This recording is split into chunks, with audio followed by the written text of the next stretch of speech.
Welcome back, everyone. We have Andy Scott from Sweet. How are you doing today? I'm not doing too bad. I still have a voice, thank God. Talking about the new album Full Circle is an enjoyable thing, but it also leaves you a little bit breathless. And because I'm doing things from far-flung places, I don't get down the pub as much. That's not fun. You should get down to the pub a little more. Maybe Yeah, after this release, right? but I don't know. It gets a little bit late, and I'm an early doors man, as they say. Well, let's get into this. This is gonna be your fifth studio record. How has your writing and recording approach changed since the first release for you? Well, you've obviously counted more or less than I don't know how many albums we've had out, with compilations and everything, but it's probably well into double figures. But this is the since the reformation of the band in the 80s, I would say this is our fifth, as you say, fifth release of that. And we had something like 11 with the original band. So, we're not exactly prolific in 50 odd years, but hopefully the quality's been good. It's the songs were starting to be assembled just before the pandemic, as Sony, in their wisdom, said it's about time we had another album. Yeah.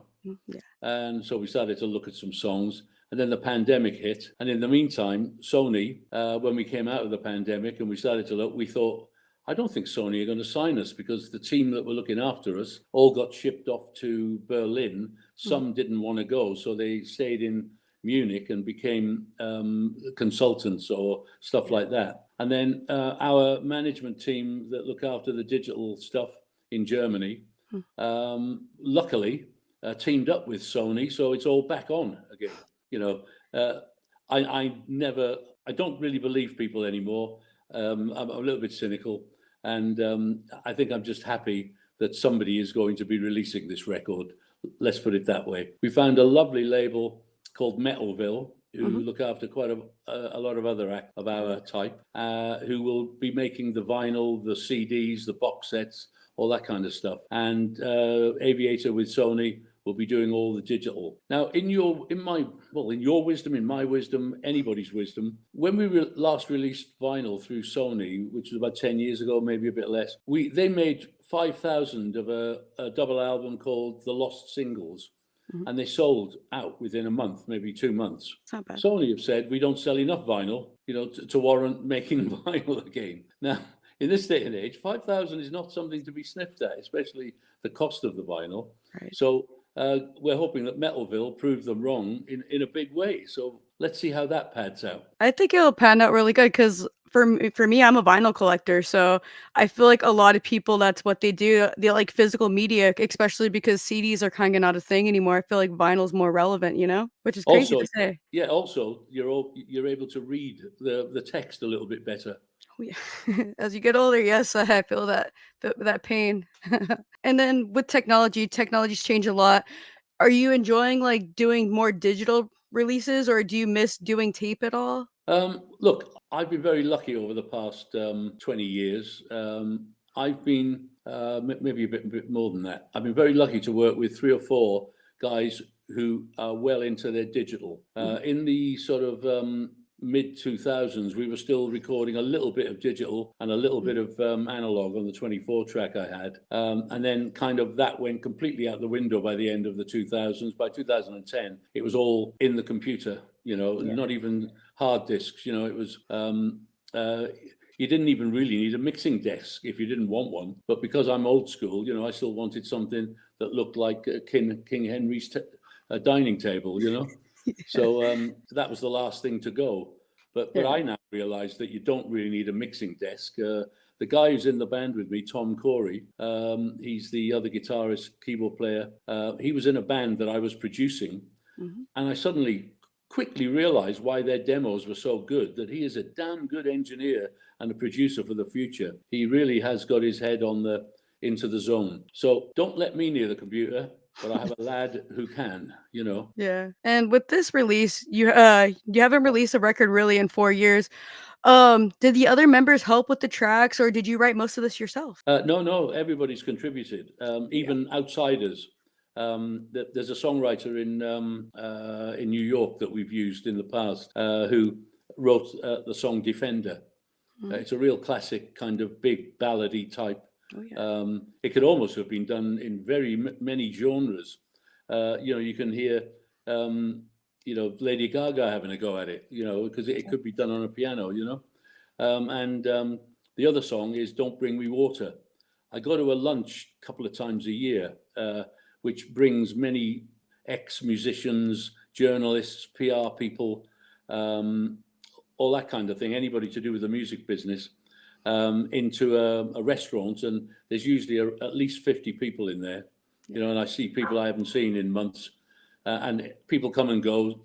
I haven't been able to make it, but there's always somebody in the wings to fill my slot. And one of the guys who goes there, used to work for record companies and is in PR, and he's a songwriter as well. And one of the other guys who runs like a songwriters forum, like Songlink it's called, where you can put your songs up and people can listen to them and decide whether they would like you to license it and stuff like that. I sent to David, who runs this Songlink, I'm looking for a song. I know the kind of song I'm looking for, but I couldn't tell you what it is. And I said, it's got to be something that's a bit quirky. And he said, I've got the very thing. He sent it to me the next day. And the thing that sold me was the voice. And then I thought, am I listening to the voice of the song here? Mhm. You start picking things. And I realized that it was both. The guy who'd done the song had put a lovely delivery in. And all I said to Paul, the singer, was, it's all there, mate. You've just got to grab it and do it. And his version of the verses is equally as good as the guy who did it on the demo. And I'm very, very pleased. And we released that back end of last year, and it went to #1 in a lot of radio charts and internet charts and things like that. This record's crazy. It's cool. And I read that you guys shelved this one for a second for Isolated Boulevard. When bringing this back, did you rework any of the songs or add anything to them? Because they're all amazing. Well, we hadn't really got down to the nitty gritty. We'd found 2 or 3 songs that we wanted to do, but then the pandemic came along, and the band hadn't, this lineup with a couple of the guys hadn't been together that long. Yeah. So I thought, well, I'm not letting this go because of pandemic. We just kept in touch via Zoom. And because of Tom's genius, should we say, I said, there must be drum tracks in our hard disks, because you were still allowed to have a little bubble. And Tom was part of my bubble. And he used to come over to the house, and we'd sit there rolling through live gigs that we've recorded and outtakes of songs, things that we'd used on television shows and things like this. And we found about a dozen drum tracks, and we just set about from the drum tracks and rearranging them, editing them a bit and putting them in, sound wise. We ended up just building the track. Now, remember that this was our stage set, basically. These songs are what we were performing. Yeah. So it should have been quick and simple and easy, and it was. When they started to relax so you could have 6 people together, that was the first time I'd got everybody down to the studio, and we assembled voices and did overdubs and things like that. There were a few things that were left in the ether where we still had to get a keyboard from somebody who lived in London that I knew, and a couple of the guys did their backing vocals at home. But otherwise, Isolation Boulevard was a bit of a godsend, a great filler. So when we came out of that, we just picked the songs and the joy of this is, like 2 years later or more, there were better songs on hand. So we were able to get to grips with it. And the first thing I said was, when the pandemic was coming and we picked these songs, I said, if we can't see, I love Peter Gabriel's studio. It's very close to where I live, and I like to do the drums there. And I said, if we can't get in there to do the drums, then we're going to have to wait anyway. And of course, with the pandemic, his place, well, it virtually closed. They were doing something where, as long as everybody wore masks, you could have 1 or 2 people in the studio at one time, and they were extremely careful. But I thought, I can't go into that clinical. I want the vibe of the room when everybody, loving it, Yeah. So luckily in 2022, we managed to get back in there and got to grips with it, That's crazy. And you're talking about everyone contributing. Do you write all the lyrics, or do they write some of the songs? And how personal do you get when you do write the songs? It's it's going to be mix and match this, because Circus, the first song, was my idea that was taken on by Tom, the co-producer, and the lyrics were finished by Paul. And then the other song at the end, Full Circle, I had the title and I had this idea, but completely separate. Tom came up with the riff that's very military, with that, you know, bam, bam. And I thought, this is what I've been looking for. And we put together like a more rock chorus, you know, more double tempo. And the lyrics that I had, I was kind of channeling Game of Thrones, if you like. That's cool. Because I thought we don't learn anything, you know. You look at Game of Thrones, it could be us, you know. People go to war over next to nothing, or because you know, dare I mention people like you know, Mr. Hitler, you know, they think that they're going to rule the world, and of course anybody who's got any sense knows that that's not going to happen. The best thing you're going to get is to have the best thing for your own country and help others whenever you can. You know, that would be the best way out of this. But there's things steeped in history, and the lyrics are trying to be a little bit sarcastic in some ways, but in other words, they're kind of real, and they're a little bit pitiful, you know. And what you want is you just want to take those words and you could almost transplant them to today, you know, with the wars that have happened. Oh yeah. And then I came up with this idea of talking over the end. And once we'd done that, Tom and I, it was like, well, this song has to be the last one on the album. You know, it can go nowhere else, you know. That's so cool. And then do you have any favorite riffs that you play on this record, since you do like a lot of the guitar? Well, the one that a lot of people are picking up on right now, apart from, you know, Circus, is Destination Hanover. Oh. That's the real up-tempo song. Plus also my initial demo from the 90s came into play. I'd forgotten all about it, and a friend of mine who listens through my tapes, I just give him a box once in a while and he keeps going through them, came up and said, "This is cracking, you need to finish this." Oh shit. And I set about finishing that, and Paul once again came up with some verse lyrics, and that's turned out really well. That's crazy. And you're talking about you have like a bunch of like unreleased stuff. How big is this box you're mentioning? Oh no, we're not talking about one, we're talking about a few here. And all of it comes from before 2000 probably, because since 2000, I think if cassettes were still the thing, I don't even think I'd fill one of my boxes with the ideas I've had since 2000. You know, because I do a lot of in my head editing, and I just immediately go when I'm fiddling out on the guitar, I go, nope, can't play that. And you know, I wish I had a bit more Noel Gallagher about me, who runs the chords out, and he's obviously thinking, "Ah, that's a Beatles song, that," but he doesn't care. He just gets on with it and finishes it, you know. But I have a little bit of instead of a bit of digital editing, but it's in there, you know. And when you go back and listen to like some of these tapes, do they take you back to that time you wrote them? There's a couple of them. We've had a platinum rare series that we released, platinum rare 1 and 2. And one of my very early incarnations of For Fox on the Run, I'm obviously in the house, and it's obviously been written when I'm not in the really big house where I had my studio. I'm still in a house where my studio is under the bedroom, and so I can't sing too loud. And I've got an acoustic guitar, and I'm going, "I don't want to know your name," into one mic, obviously.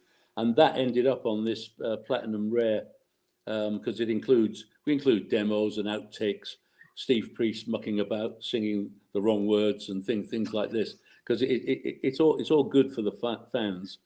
And you know, yeah, I mean, yes, I am transported back, you know, because Cool.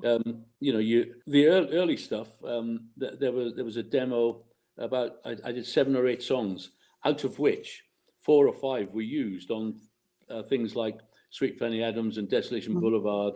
One of them was released as a single with a band called Angel that I produced.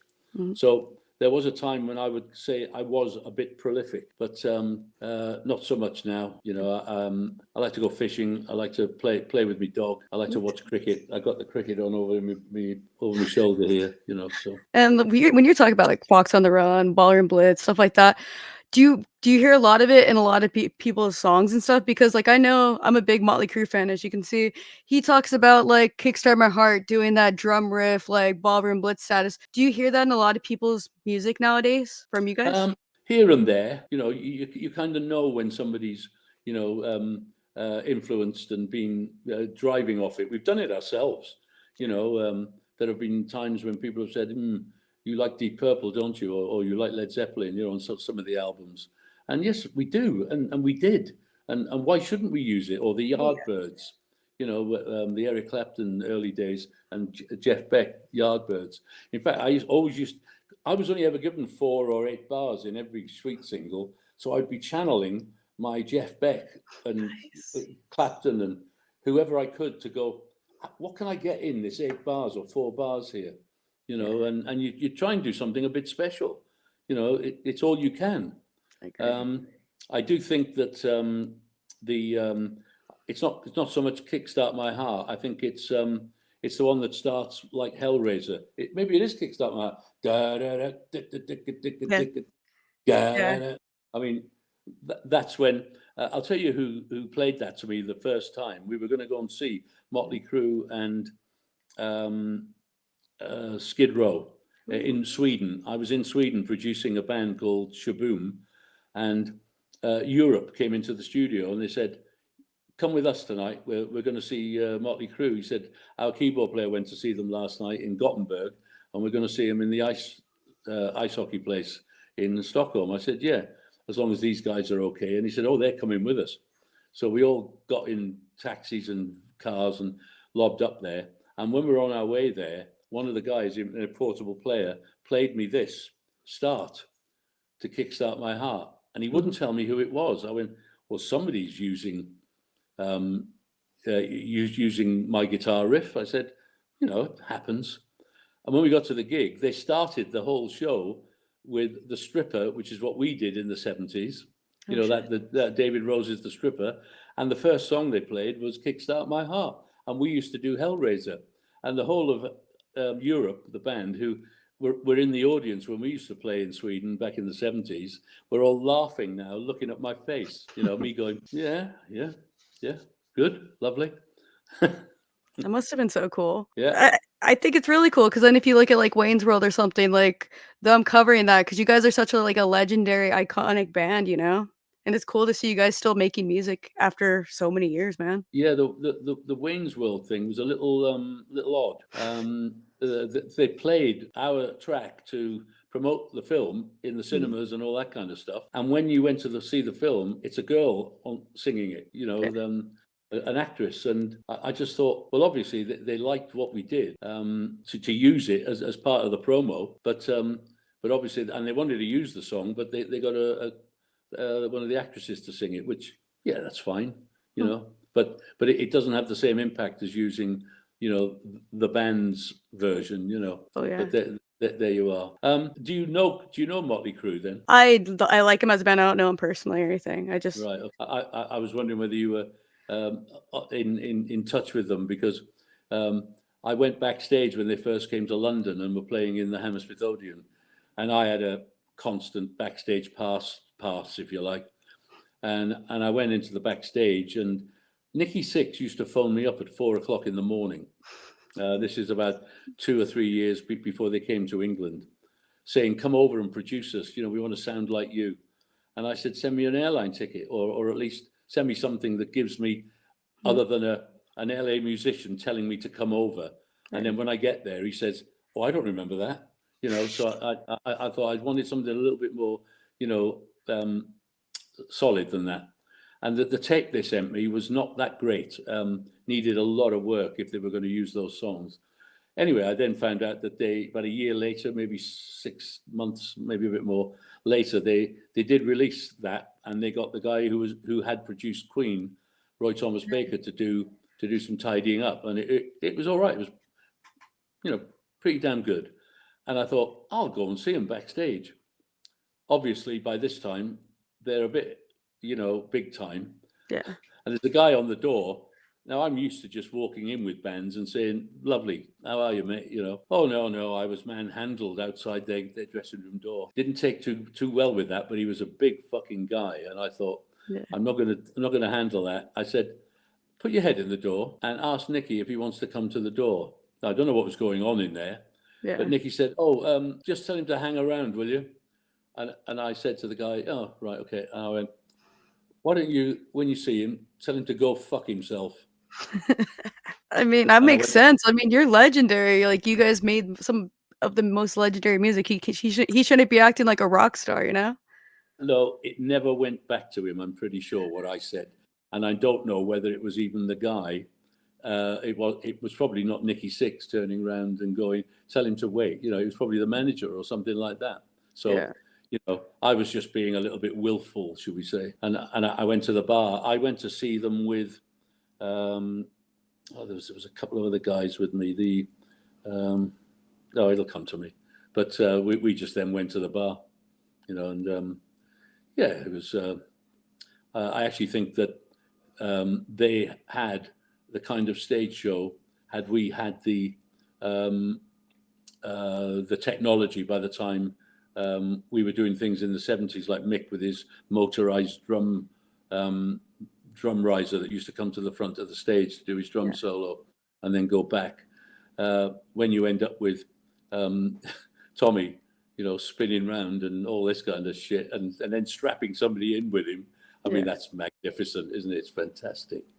It is so Scaring cool. the, scaring the shit out of a bloody punter. Love it. That was always cool. And, like, so we're talking about live setups and stuff like that. How has your guys' live setup changed over the years?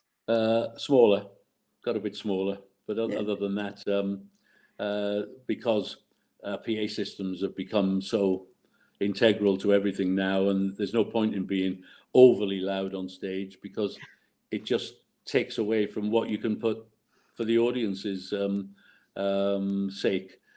I've always used, people used to think I used very loud amps. I've always used Marshall 50 watts. Mhm. I was one of the first to be using the 50 watt, not super lead, but the one with two inputs. They were the 2204s, and 2203 was the 100 watt. Mm. And also the H&H combos that I used to use, they could be switched between 50 and 100. So everything was always, because I had so many speakers that were live on stage, Mm. they were always down to kind of 50 watts. I also, because I use Leslie's, these big Leslie's, Mhm. and they were as loud as they were. You couldn't really crank them up anymore, that you'd blow the speakers. So everything was kind of in relation to a Leslie speaker turned flat out. If you want to hear the Leslie used a lot, you need to listen to the album Give Us a Wink, because the Okay. majority of the guitar tracks were done through a slow Leslie, a lot of them, which gives you the growl, which is Yeah. why it's known as the heavy metal album, really. That's pretty cool. And, as a musician, what challenges do you face now compared to the earlier in your career? Um, a little bit of arthritis. Yeah, Um, I feel you on eyes, that. eyes not so good. I have prostate cancer, which I've had since Oh, shit. 2009, and I'm doing all right. Whatever stages there are, I don't think there are any more. I'm in that sort of uh, uh, the zone where you Remission? just yeah you just no, but you need to look after yourself. Oh, yeah. I don't believe that once you get into stages 3 and 4, there's ever going to be a cure, but you can keep things, on the straight and narrow, which is why I don't go partying. I don't go down the pub as often as I used to. Mm, Um, my mobility is not as great as it was. I can still walk a fair bit, but yeah, when you get to these airports, like Scandinavian airports, can be like a kilometre and a half long. dang. I'm very happy to get on a buggy, I'll tell you, to get from one end to the other. I'm also very happy if they don't have the buggy in whichever airport to get in a wheelchair, Yeah. because in the end, you're trying to conserve your energy and do the best that you can. So basically, keep my brain and get myself into a new body. That would be a good start, I think. That makes sense, and with you talking about, like, the airport and stuff, with touring, do you like to do long runs or short runs as you get older? I will never get on a tour bus and do long runs ever again. That makes sense. We've worked it out in Europe that we can go over and do 3 or 4 shows, go home for a week, and then come back and do the same. It's not that bad impingement on a Yeah. promoter. We have lots of equipment in Germany, which is a good thing, which means we don't have to start carting things, halfway around the world. We're going to Australia this year. Now that's a whole different ball game. We're going to be carting a fair bit of gear down to Australia, Mhm. but as long as you've got the right visas and everything, it'll be fine. Yeah. Because and within Australia, you're going to have to fly a lot of things because it's what it is. It's a Mhm. big country. Oh, yeah. I went there last about 6 years ago with Susan, with her new album, and also the QSP album that we made together, Quattro, Scott, and Powell, Don Powell from Slade. We made a really nice album, Yeah. and we'd released it in Australia, and it went in the charts. So Susie had this great idea of getting the three of us to be her own support band. Mhm. So Susie was in the support band and the headline. That's So we cool. had QSP to start, half an hour's break, and then she came on with her band and did the full-on Susie Quattro show. Dang, Uh, man, she's a it, badass too. yeah, it was good. And being 6 years ago, I was in a just slightly better frame, Yeah. and her tour lasted about 3, 4 weeks. So we will be there for over 3 weeks this time. Yeah. But instead of doing 4 weeks, I think we did 20 shows with her. Mhm. But this one will be 3 weeks, and we'll do about 12 shows. So Not too it's bad. still enough. And then when you guys play sets, do you guys try to spice it up and, like, switch out the sets here and there, have a few sets, or how do you go about making a set list with how many albums you guys have? Difficult. I I've bet. got a singer and a bass player who keep suggesting that we put songs in, and I say, which hit would you like to drop tonight then? If we do that one, we do sets that range from 60 minutes to 70 minutes to 80 minutes to 100 minutes, and usually when it's 80 minutes, it ends up as 90. When it's 70, it ends up as 75. You know what Yeah. it's like. And in Australia, I think we'll be doing 70-minute shows. There'll probably be local supports everywhere we go. Mhm. Although down in Victoria and New South Wales, we might end up with the same support. Is there any songs on the catalog in your catalog that you haven't played that you guys wish you guys play more? Um, there are a couple of singles from the earlier days, which uh, every time we've tried them with the original band and the next lineup, they never really worked in my head. They're the Yeah. kind of thing now that with the factor that we've got a drummer who uses these pads Mhm. and fires things in. We didn't Yeah. have that before. So in other words, when he goes boom, it's in time with the band. Yeah, that's pretty cool. We've tried to do these things before by hitting a button on a keyboard, but there's always latency and delays, and it doesn't always sound great. Yeah. So, and I like to try and get some of the original effects from the recordings into the songs. Mhm. So, uh, you never know, we might come up with something, but I don't think there's any song that I listen to and think, I really wish we'd been able to do that song, because a lot of the songs, every time we've released an album, we've tried to perform quite a few of the songs from the album. Mhm. And we've never left anything out that I've thought we should have done that. Yeah. We've always picked, I think, the best handful of songs that you can from an album, unless, of course, you're one of the big guys who says we're now going to perform our new album, Yeah. and they go from start to finish and play 50 minutes to an hour's worth of new material. I sometimes think that an audience deserves to hear some of the hits, and um, it's it's difficult working out where you're going to position songs.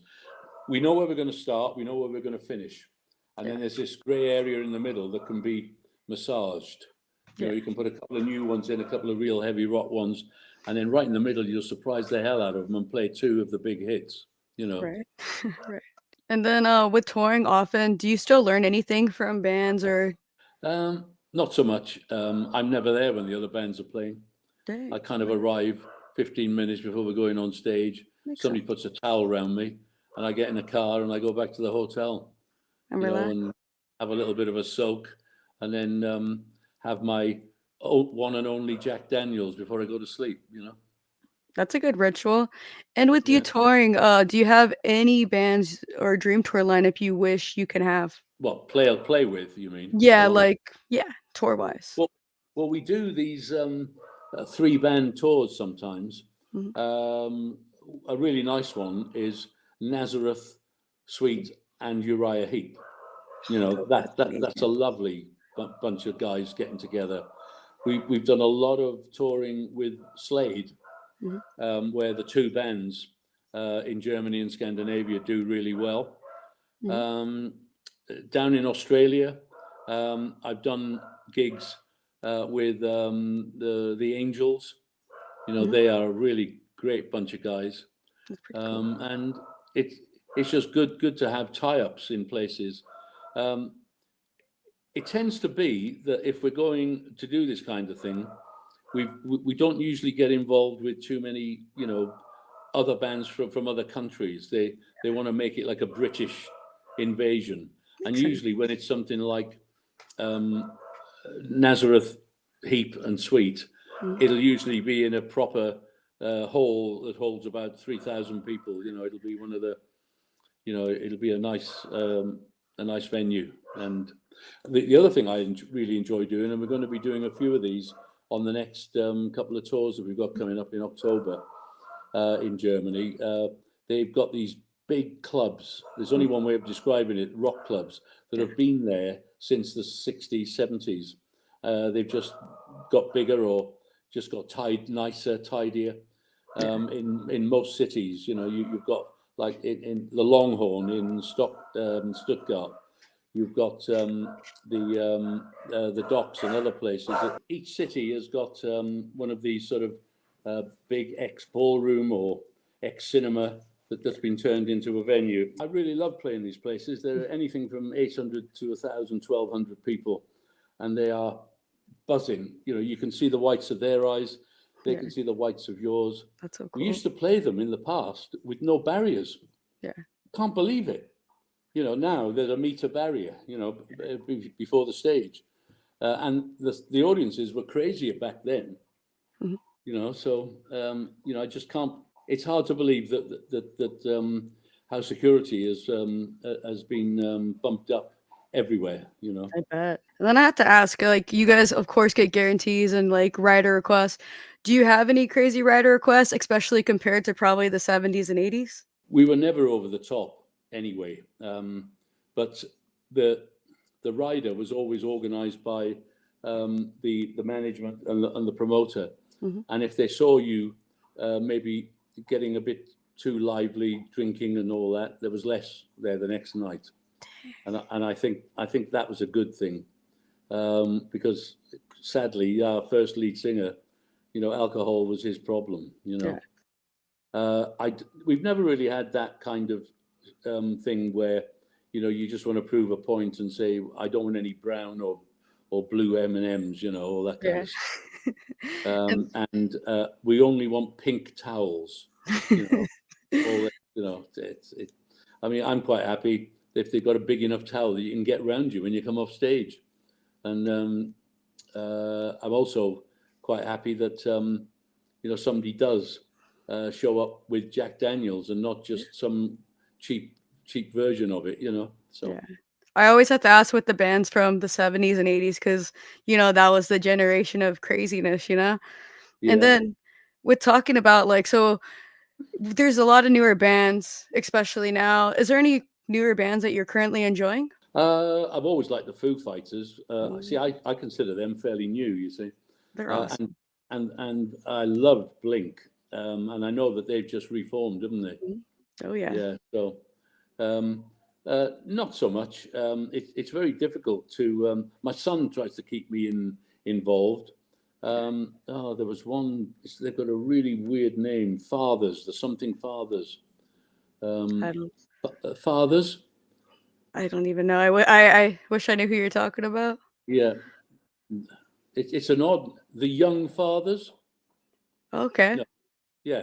But they're a band that they were on a Glastonbury and they sounded pretty good to me. But then Noel doesn't do a bad Oasis these days. Yeah. So it's um, I I think somebody said to me many years ago when we were still together and we're Mm. now in our 40s.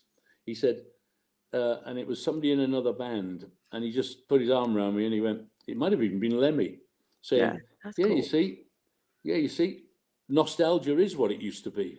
Yeah, And it, that's it great just made me laugh. You know, so it's to and we used to. I hung out with Lemmy for a short period Mhm. when he was coming from LA back to London and back, and he'd given up the house that they were squatting in, the original Motorhead house, and he was staying just down the road from me. We were both in Maida Vale, but he used to take an apartment in a hotel, and I had my flat, and we just used to meet up. And there were times when we got back from a club or something, so tired, and it was usually at his place, not so much mine, and I would be stretched out on the sofa, and he'd just go to bed and leave me there. Dang. And then in the morning, the joke was, "Are we having some breakfast?" And his version of breakfast was another Jack Daniels stirring something into it. That makes sense though. And all I wanted at that point was a sausage or a bacon sandwich. And then I have to ask, like we were talking about Bar and Blitz earlier. Do you have anyone like a lot of people have covered you over the years? Do you have a favorite cover? Yeah, I think Def Leppard's Action was good. Ooh, yeah, Um, I liked uh, Crocus did a version of the Blitz, and yeah, I mean, I think Def Leppard's is probably the best cover I've mhm, heard. There was a version of well, before they became the Scorpions. The Scorpions did Fox on the Run in oh, German, that's cool. and of course uh, Ace did a version himself of Fox on the Run. That's so cool. Um, and yeah, there's been a few things out there, but I think the leader of the and Saxon did Set Me Free. That's so cool. There's Yeah. yeah. So And then with you've achieved a lot already in your career. What are some of your top three like favorite things you've achieved? a couple of them go way back. I mean, I was more than happy that the song I'd written, Fox on the Run, that became like a 7-8 minute, opus, was actually successful and actually won me the ASCAP of America Award, Songwriter Award. That's so cool. And also, I was nominated and won one of the smaller awards on the Ivor Novello, the British one. Mhm. But that was the year that Baker Street won it, the song Baker Street. Mhm. And it was the same year, this was the other thing, to be in that illustrious company, it was the same year that Grease was released Mhm. and also Staying Alive. So all those songs by the Bee Gees and the You're the One That I Want, and, to still be in that clutch of songs. Yeah, I'm glad that one of those didn't win it, that it was Baker Street. I'm glad that it was a song like that because it was a great song. and then for someone listening to you guys for the first time, what five records would you suggest them to listen to? Jimi Hendrix, All Along the Watchtower. The Beach Boys, God Only Knows. Spirit, Fresh Garbage. Who else would I? Oh, any of the Led Zeppelin tracks Mhm. from 1, 2, 3, and 4. Um, Difficult. I mean, I've also listened to a fair bit of classical music, and I think you could do worse than listen to Nimrod Yeah, by Edward Elgar. So that's pretty cool. And then where can everyone keep up with you guys and buy the new record? Well, there will be links on the Facebook and the website, but it will be Aviator Sony for the digital releases, and they'll be on all the usual places like iTunes and Prime, Amazon. And the hard copy stuff, vinyl and stuff, will come through a label called Metal Zone. Perfect. Yeah. And I'd like to thank you for being on my show and taking the time to give me. Well, I thank you for that. I've had a good time. Thank you. Yeah. I'm gonna end the interview.